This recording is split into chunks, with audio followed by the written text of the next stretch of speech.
வணக்கம் நண்பர்களே, நான் சபரி பேசுகிறேன். வீரயுக நாயகன் வேல்பாரியின் சரித்திர கதையை உங்களிடம் கொண்டு வருவதில் பெருமகிழ்வு அடைகிறேன்.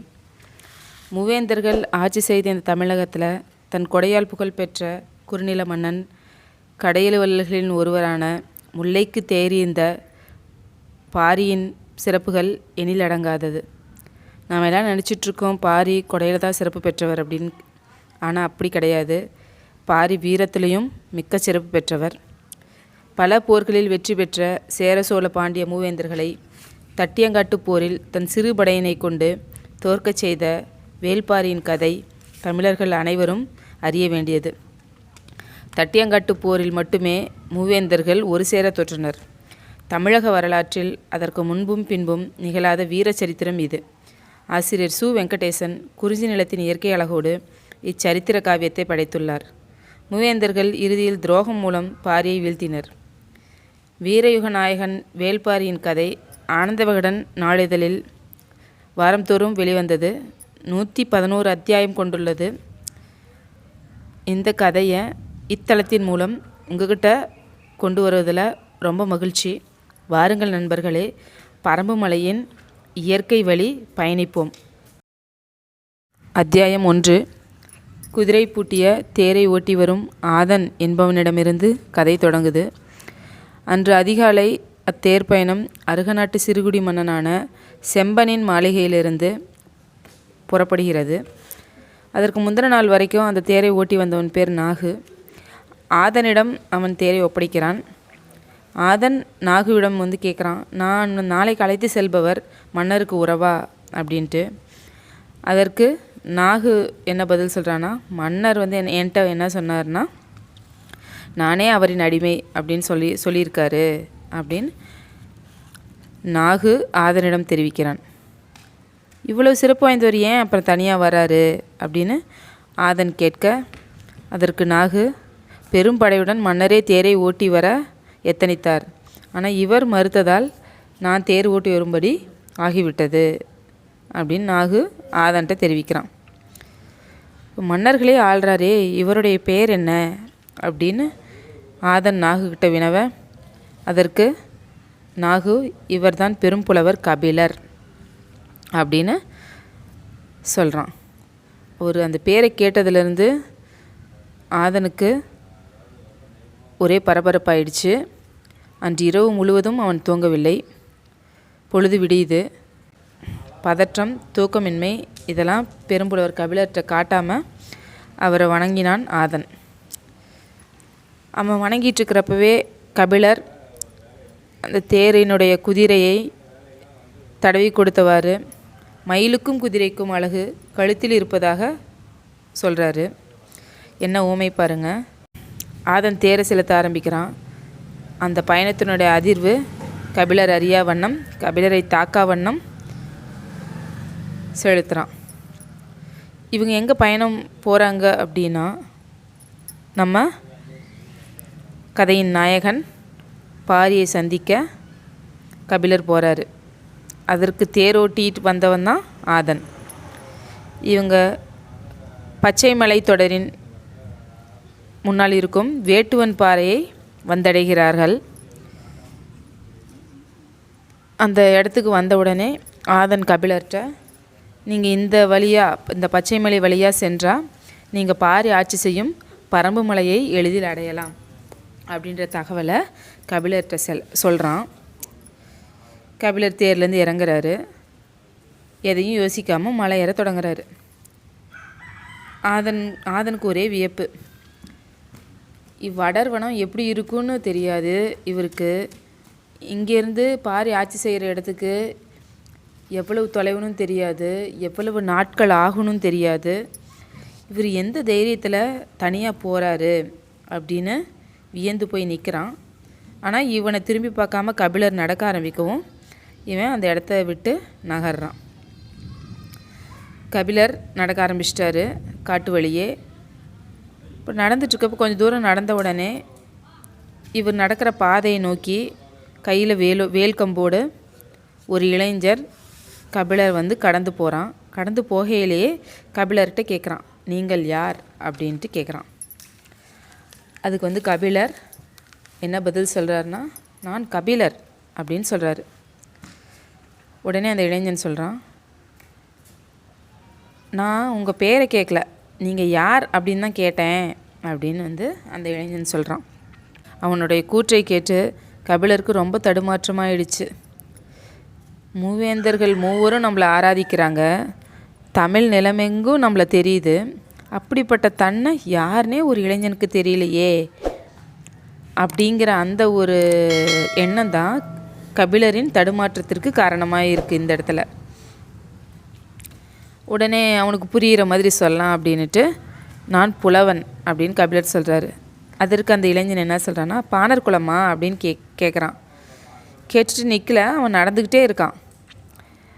இவர் கபிலர் பின்னாடியே போயிட்டு, இல்லை பாட்டு பாடுறவங்க, இசைக்கிறவங்க, கலைஞர்கள் தான் பாணர்கள், நான் புலவன், எழுத கற்றவன் அப்படின்றார் கபிலர். உடனே அந்த இளைஞன், எழுத்து என்றால் அப்படின்னு எதிர்கேள்வி கேட்குறான். இப்போ வந்து எழுத்துனா என்னன்னு வந்து அந்த இளைஞனுக்கு புரிய வைக்க வேண்டிய கட்டாயம் கபிலருக்கு வந்துருச்சு. உடனே யோசித்து சொல்கிறாரு, நீ மரங்களை ஓவியமாக வரைஞ்சி பார்த்துருக்குறியா அப்படின்னு கபிலர் கேட்க, குகைப்பாறையில் நிறைய ஓவியம் இருக்குது, நான் பார்த்துருக்கேன் அப்படின்னு அந்த இளைஞன் பதில் சொல்கிறான். உடனே கபிலர், அதே மாதிரி நான் பேசுகிற ஒளியை ஓவியமாக வரைவது தான் எழுத்து அப்படின்றாரு. அந்த பதிலை கேட்டு அவனுடைய நடையின் வேகம் சிறிதளவு குறைந்தது. அடுத்து அந்த இளைஞன்ட்ட, உன்னுடைய பேர் என்ன அப்படின்னு கேட்குறாரு கபிலர். அதற்கு அவன் நீலன் அப்படின்றான். உடனே கபிலர் தான் படித்தவர் அப்படின்றத அவன்கிட்ட நிரூபிக்கிறதுக்காக வேண்டி ஒரு குச்சி எடுக்கிறாரு, அவனுடைய பேரை மண்ணில் எழுதுறாரு. அதை பார்த்ததும் அந்த இளைஞன் ரொம்ப சிரிக்கிறான். கபிலருக்கு ஒரே ஆச்சரியம், ஏன் சிரிக்கிறான் அப்படின்னு யோசிச்சுட்ருக்கிறப்ப அவன்கிட்டருந்து ஒரு பதில் வருது, நான் என்ன யானையின் சாணத்தில் செரிக்காமல் இருக்கும் குச்சியை போலவா இருக்கிறேன் அப்படின்றான். யானையோடைய சாணத்தில் செரிக்காமல் வெளிவர்ற அந்த குச்சி நீட்டிகிட்ருக்கும் இல்லையா, அது போலவா நான் இருக்கிறேன் அப்படின்னு அவன் கேட்குறான். அவனுடைய பதில் கபிலரை மீண்டும் ஒரு முறை தள்ளாட வைக்கிறது.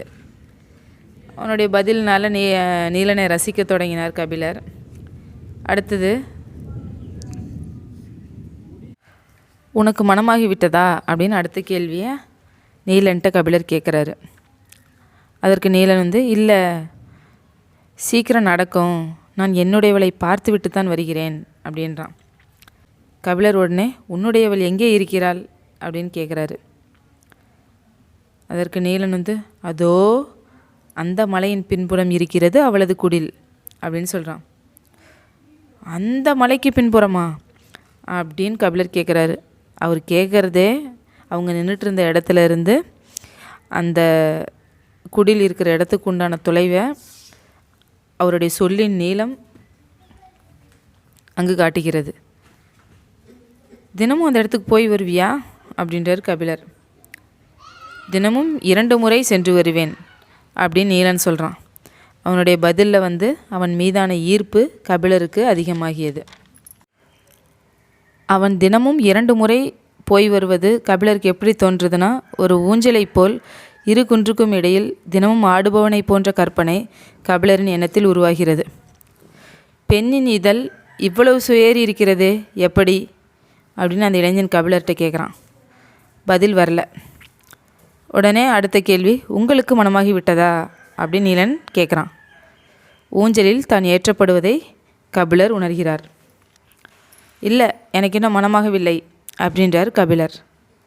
அப்போ நான் இந்த கேள்வி உங்களிடம் கேட்டிருக்கவே கூடாது அப்படின்றான் நீலன். உனக்கும் தான் மனமாகவில்லை, இது கபிலருடைய பதில். நான் வீரன், போர்க்களத்தில் உயிரிட நேர்ந்தால் எனது ஈட்டியை இறுகப்பற்ற என் மகன் வேண்டும். வீரர்கள் வாழ்வு மிக குறுகியது. எழுத்துக்கள் கற்று பல நாடுகளுக்கு சென்று மற்றும் ஒரு காத தூரத்தை 3 நாளிகை நடந்து கடக்க எங்களுக்கு நேரமில்லை புலவரே அப்படின்னு நீலன் சொல்கிறான். இப்போ கபிலருக்கு எப்படி இருக்குது தெரியுமா? ஊஞ்சலில் அறுபட்டு தான் மட்டும் அந்த இடத்திலிருந்து கீழே விழுவதை போல உணர்கிறார் கபிலர். அதாவது நீலனுடைய சொல்லாடலுடைய வெற்றி அந்தளவுக்கு கபிலரை தாக்குது. இப்படியே பேசிகிட்டே வேட்டுவன் பாறையின் 2வது குன்றுக்கு வந்துடுறாங்க. நீலனை பற்றி கபிலரால் ஒரு கணிப்பும் கணிக்க முடியவில்லை. யோசிக்கிறாரு, அவன் கையில் இருக்க வேல் முனையை விட அவனுடைய பதில்கள் ரொம்ப கூர்மையாக இருக்குதே அப்படின்னு கபிலர் நினைக்கிறாரு. அவனது நடை வேகம் குறைந்திருக்குது. அவன் தன்னை அழைத்து போவதை உணர்கிறார் கபிலர். அடுத்த கேள்வி கபிலர் கேட்குறாரு, பாரியின் பரம்பு மலை இவ்விடத்திலிருந்து எவ்வளவு தொலைவில் உள்ளது அப்படின்னு கேட்குறாரு. அதற்கு நீலன், இந்நாடு தான் பரம்பு நாடு. பாரி இருக்கும் இடத்திற்கு பெயர் ஆதிமலை. அவ்விடத்தின் தலைநகரை வேளிர் குலத்தை தோற்றுவித்த எவ்வி என்ற மன்னன் உருவாக்கினார் அப்படின்னு நீலன் சொல்கிறான். அங்குதான் பாரி அரசாள்கிறாரா அப்படின்னு கபிலர் கேட்க, நீலன் அதற்கு சிரித்து கொண்டே, பாரி அரசன் அல்ல, அவன் வேளிர் குலத்தலைவன். நாடுதான் ஆளப்படுகிறது, காட்டை யாராலும் ஆள முடியாது. காட்டில் நிறைய உயிரினங்கள் உள்ளது. ஒரு சிறு பச்சிலை முதல் ஒரு பெரிய உயிரினம் வரை ஒவ்வொன்றிற்கும் ஒரு ஆற்றல் உண்டு. காடு இலைகளால் ஆனதா, மரங்களால் ஆனதா, பாறைகளால் ஆனதா, பறவைகளால் ஆனதா, கொம்புகளால் ஆனதா? இக்கேள்வி நீலனிடமிருந்து கபிலரை எதிர்நோக்கி வந்தது. சற்றே ஆடிப்போன கபிலர் பாறை உருள்வதைப் போல நீலனுடைய வார்த்தைகள் உருள்வதை உணர்கிறார். எங்களின் பாதங்கள் மண்ணை பிடித்து நடந்து பழகியவை. ஆனால் சமவெளியில் நடக்கும் உங்களுடைய பாதங்கள் மண்ணில் தேய்ந்து நடந்து பழகியவை. நீங்கள் சற்று பாதடியை கலட்டி விட்டு நடங்கள். அப்பொழுதுதான் பற்களைப் போல விரல்களுக்கும் கவ்வி பிடிக்க தெரியும் அப்படின்னு நீலன் கபிலர்கிட்ட சொல்கிறான். கபிலர் யோசிக்கிறாரு, தனக்கு நடை பழகி கொண்டிருக்கும் இவன் எனது தாயை கனப்பொழுதில் நினைவு கொண்டு வந்து விட்டானே. எனது தாய் கூட இப்படித்தான் எனக்கு நடை பழக்கியிருப்பாளோ அப்படின்னு நினைக்கிறாரு. கபிலர் நீலனை பின்தொடர்ந்து நடக்கிறார். இருவரும் குன்றின் உச்சிக்கு வராங்க. முதல் அடுக்கு காரமலை, 3ஆம் அடுக்கு தான் ஆதிமலை, பாரி வசிப்பது அப்படின்றான் நீலன். அடுத்து மலை உச்சி வந்தாச்சு. இப்போ அடுத்து சரிவில் இறங்கணும். இந்த மாதிரி மலை ஏறணும் இறங்கணும், இந்த மாதிரி 3 தடவை ஏறி இறங்கினா தான் பாரி இருக்கும் இடத்தை அடைவார் கபிலர். நீலன் உடனே சரிவில் இறங்க தொடங்குறான். கபிலரை நீங்கள் கொஞ்சம் வேகமாக நடங்க, அப்போ தான் பொழுது சாய்வதற்குள் நாம் நடக்க முடியும் அப்படின்றான். இப்போ ஏற்கனவே நீலன் கபிலர்கிட்ட ஒரு கேள்வி கேட்டிருந்தான் இல்லையா, காடு இலையால், மரத்தால், பாறைகளால், பறவைகளால், கொம்புகளால் எதனால் ஆனது அப்படின்னு கேட்டான் இல்லையா. இவ்வளோ நேரம் கபிலர் யோசிச்சுக்கிட்டே இப்போ கபிலர் நீலன்ட்ட காடுகள் கொம்புகளால் ஆனதா அப்படின்னு கேட்குறாரு. உடனே நீலன் சொல்கிறான், கொம்புகள் என்றால் மிருகத்தின் கொம்புகள் அல்ல, மரங்களின் கொம்புகள் அப்படின்றான். கபிலருக்கு ஒன்றுமே விளங்கலை. மரத்தின் கொம்புகளா? ஓ, மரக்கிளையை தான் கொம்புகள்னு இவன் சொல்கிறானோ அப்படின்னு யோசிக்கிறாரு. அந்த இளைஞன் கபிலர்கிட்ட, மரத்தின் வேர்களைத்தான் நாங்கள் கொம்புகள் என்போம். மரம் மேல் நோக்கி வளர்வது அல்ல, மரம் கீழ் நோக்கி வளர்வது.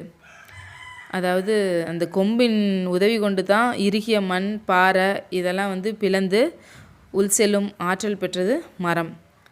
அதாவது மரத்தின் உடலை விட நீளமானவை கொம்புகள் அப்படின்றான் நீலன். அதாவது இது நாள் வரை நம்ம என்ன கற்றுட்ருக்கோம் அப்படின்னா, மரம் மேல் நோக்கி வளருது அப்படின்னு கற்றுட்ருக்கோம். ஆனால் இவன் மரம் கீழ் நோக்கி வளர்கிறதுன்னு சொல்கிறானே. தான் இது நாள் வரை கற்றதை ஒருவன் தலைகீழாக புரட்டுவது போல கபிலருக்கு தோன்றுது. அதனால் அவர் பாதம் அவருக்கு நழுவுவது போல தோன்றுகிறது. அருகில் இருந்த செடி அவர் என்ன பண்ணுறாருன்னா பிடிச்சிக்கிட்டு கீழே விழுவதிலிருந்து தப்பிக்கிறாரு. அப்புறம் பக்கத்தில் இருக்க வேப்ப மரத்தின் மீது சாய்ந்து நிற்கிறாரு.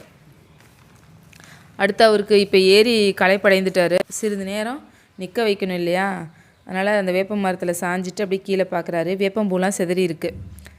வேப்பம்பூவை கையில் எடுக்கிறாரு. வேப்பம்பூ யாருக்கு உரியது உனக்கு தெரியுமா அப்படின்னு நீலன்ட்ட கேட்குறாரு கபிலர். உடனே நீலன்ட்டு சட்டுன்னு பதில் வருது, சிற்றெரும்புக்குரியது. அவனுடைய பதிலை கேட்டு ஆடி போயிட்டார் கபிலர். உடனே பதற்றம் அடைஞ்சு, வேப்பம்பூ மாலை யார் சூட்டுவார்கள்னு கேட்டேன் அப்படின்றாரு. கேட்டுட்டு யோசிக்கிறாரு, ஐயோ ஏற்கனவே அவன் நம்மள நிறைய இடத்துல தகைக்க வச்சுருக்கான், தடுமாற வச்சுருக்கான். இவன் இதுக்கு ஏதாவது ஒரு பதிலை வித்தியாசமாக சொல்லி நம்ம இன்னும் சோர்ந்துட போகிறோம். அதனால் நம்மளே பதிலை சொல்லிடலான்ட்டு வேப்பம்பூ மாலையை பாண்டிய மன்னன் தான் சூடுவான், வேப்பம்பூ மாலை பாண்டிய மன்னனுக்கு உரியது அப்படின்றாரு கபிலர் நீலனிடம். நீலன் உடனே நீங்கள் வயல் நண்டை பார்த்துருக்கீங்களா அப்படின்றான். ஆம் அப்படிங்கிறாரு கபிலர். வயல் நண்டின் கண்கள் வேப்பம்பூவை போலத்தான் இருக்கும்.